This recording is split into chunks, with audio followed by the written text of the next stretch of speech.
ಯಶ್ ಅಭಿನಯದ ಟಾಕ್ಸಿಕ್ ಚಿತ್ರದ ಟೀಸರ್ ನೋಡಿದ್ರಾ? ಅದ್ರಲ್ಲಿ ಬರೋ ಡೈಲಾಗ್ಗಳು ಸುಮ್ಮನೆ ಬರೀ ಸಾಲುಗಳಲ್ಲ, ಅವು ಇಡೀ ಸಿನಿಮಾದ ಕಥೆಯನ್ನೇ ಬಿಚ್ಚಿಡೋಕೆ ಕೊಟ್ಟಿರೋ ಸುಳಿವುಗಳು. ಬನ್ನಿ, ಇವತ್ತು ಪ್ರತಿಯೊಂದು ಪದದ, ಪ್ರತಿಯೊಂದು ಸೈಲೆನ್ಸ್ನ ಹಿಂದಿರೋ ಆಳವಾದ ಅರ್ಥವನ್ನ ಒಟ್ಟಿಗೆ ಡಿಕೋಡ್ ಮಾಡೋಣ.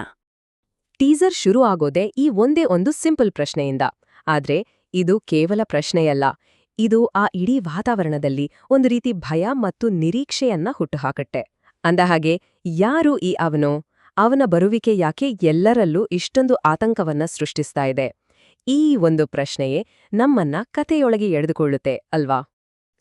ಮೊದಲನೇ ಆಕ್ಟ್ ಒಂದು ಗಂಭೀರ ಮುಖಾಮುಖಿ. ಇಲ್ಲಿ ಎಲ್ಲವೂ ತುಂಬನೇ ಸ್ತಬ್ಧವಾಗಿದೆ, ಸೈಲೆಂಟ್ ಆಗಿದೆ. ಆದ್ರೆ ಆ ಶಾಂತಿಯ ಕೆಳಗೆ ಒಂದು ದೊಡ್ಡ ಬಿರುಗಾಳಿ ಅಡಗಿದೆ ಅನ್ನೋ ಫೀಲ್ ಬರುತ್ತೆ. ಯಾರೋ ಒಬ್ರು ಬರ್ತಾರೆ ಅಂತ ಇಡೀ ವಾತಾವರಣವೇ ಉಸಿರು ಬಿಗಿಹಿಡಿದು ಕಾಯ್ತಾ ಇದೆ. ಆ ಶಾಂತಿ ಕೆಲವೇ ಕ್ಷಣಗಳಲ್ಲಿ ಪುಡಿಪುಡಿಯಾಗಲಿದೆ ಅನ್ನೋದಕ್ಕೆ ಇದೇ ಮೊದಲನೇ ಸಿಗ್ನಲ್.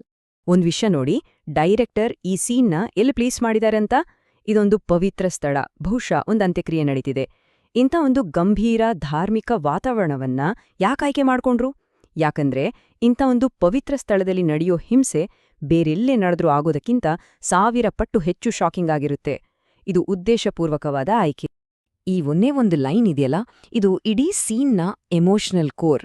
ಇದರಲ್ಲಿ ಒಬ್ಬ ವ್ಯಕ್ತಿಯ ಆಳವಾದ ನೋವಿದೆ, ಒಂದು ತುಂಬಾನೇ ಸರಳವಾದ ಆಸೆ ಇದೆ. ಆದ್ರೆ ದುರಂತಾಂಡೆ ಅವರ ಈ ಒಂದು ಸಣ್ಣ ಆಸೆ ಕೂಡ ಈಡೇರೋದಿಲ್ಲ ಅಂತ ನಮ್ಗೆ ಇಲ್ಲೇ ಗೊತ್ತಾಗ್ಬಿಡತ್ತೆ. ಆ ದುರ್ಬಲತೆಯನ್ನೇ ಇಲ್ಲಿ ಟಾರ್ಗೆಟ್ ಮಾಡಲಾಗುತ್ತೆ.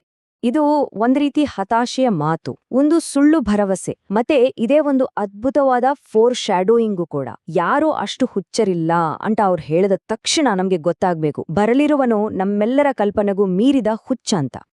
ಸರಿ, ಈಗ ಎರಡನೇ ಆಕ್ಟ್ ಕಡೆ ಬರೋಣ. ಹುಚ್ಚನ ಆಗಮನ. ಇಲ್ಲಿ ಕಥೆಯ ವೇಗ ಕಂಪ್ಲೀಟ್ ಆಗಿ ಚೇಂಜ್ ಆಗತ್ತೆ. ಅಲ್ಲಿವರೆಗೂ ಇದ್ದ ಆ ಸೈಲೆನ್ಸ್, ಆ ಗಂಭೀರತೆ ಈಗ ಭಯಾನಕ ಹಿಂಸೆ ಮತ್ತು ಗದ್ದಲವಾಗಿ ಬದಲಾಗುತ್ತೆ. ಈ ಪ್ರಶ್ನೆ ಬರೀ ಆ ಪಾತ್ರಗಳದ್ದಲ್ಲ, ಅದು ನಮ್ಮದೂ ಕೂಡ. ಅವರ ಕನ್ಫ್ಯೂಷನ್, ಅವರ ಆತಂಕ ನೇರವಾಗಿ ನಮ್ಮನ್ನೂ ಆವರಿಸ್ಕೊಳ್ಳುತ್ತೆ. ಈ ಒಂದು ಪ್ರಶ್ನೆಯ ಮೂಲಕ ನಾವು ಕೂಡ ಆ ಕ್ಷಣದ ಗೊಂದಲದ ಒಂದು ಭಾಗವಾಗಿ ಬಿಡ್ತೇವೆ.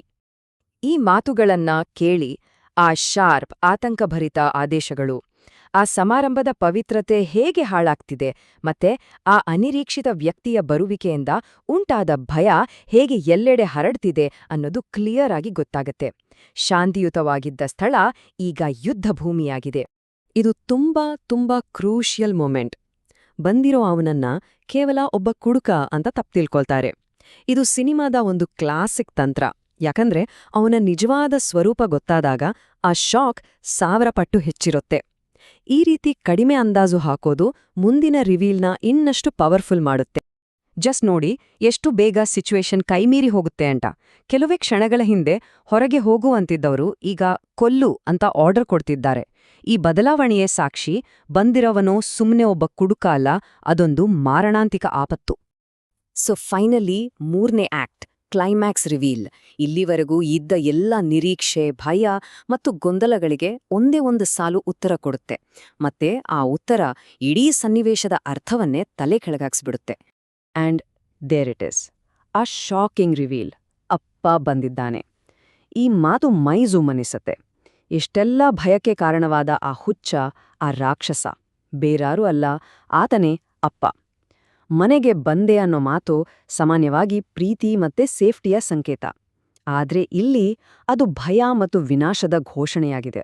ಹಾಗಾದ್ರೆ ಈ ಸಂಭಾಷಣೆಗಳು ಕಥೆಯನ್ನ ಹೇಗೆಲ್ಲ ತಿರುಗಿಸ್ತು ಅಂತ ಒಮ್ಮೆ ನೋಡೋಣ. ಒಂದು ಅಂತ್ಯಕ್ರಿಯೆ ಯುದ್ಧಭೂಮಿಯಾಯ್ತು. ಒಂದು ಪವಿತ್ರ ಪ್ರಾರ್ಥನೆ ಹಿಂಸೆಯಿಂದ ನಿಂತೋಯ್ತು. ಭಯ ಹುಟ್ಟಿಸಿದ ಅಪರಿಚಿತನೇ ಮನೆಯ ಯಜಮಾನನಾಗಿ ಹೊರಹೊಮ್ಮಿದ, ಮತ್ತು ಮನೆಗೆ ವಾಪಸ್ ಬರೋದು ಅನ್ನೋದು ಯುದ್ಧದ ಘೋಷಣೆಯಾಗಿ ಬದಲಾಯಿತು. ಎಷ್ಟು ಅದ್ಭುತವಾಗಿ ಕಟ್ಕೊಟ್ಟಿದ್ದಾರೆ ಅಲ್ವಾ? ಕೊನೆಗೆ ಈ ಇಡೀ ವಿಶ್ಲೇಷಣೆ ನಮ್ಮನ್ನ ಒಂದು ದೊಡ್ಡ ಪ್ರಶ್ನೆ ಮುಂದೆ ತಂದು ನಿಲ್ಲಿಸುತ್ತೆ. ಯಾರು ಈ ತಂದೆ? ತನ್ನದೇ ಮಗನ ಅಂತ್ಯಕ್ರಿಯೆಯ ದಿನ ಅವನ ಆಗಮನ ಯಾಕೆ ಒಂದು ಸಂಭ್ರಮದ ಬದಲು ಯುದ್ಧದ ಘೋಷಣೆಯಾಗಿದೆ?